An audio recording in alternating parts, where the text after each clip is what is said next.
Ça ne sert à rien d'aller chercher plus de cyclage, ce ne sera pas forcément utile. Dans le monde de la batterie, on parle très souvent de cyclage et de garantie en nombre de cycles. La batterie BIM, elle garantit 6000 cycles à 60% de SOH.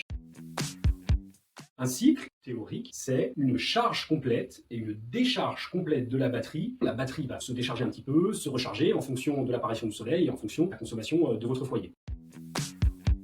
Dans la vraie vie de votre installation, vous allez plutôt faire moins d'un cycle par jour en équivalent. En été, vous réussirez à la charger complètement et à la décharger complètement. Là où pendant les phases d'automne et d'hiver, vous n'arriverez pas à faire une charge ou une décharge complète. Alors bien évidemment, ça dépend de la puissance solaire que vous installez et de la capacité de votre batterie. Du coup, 6000 cycles équivalents, si on en faisait un par jour, ça voudrait dire un petit peu plus de 15 ans. 6000 cycles, c'est tout à fait raisonnable et bien dimensionné pour un usage de batterie domestique.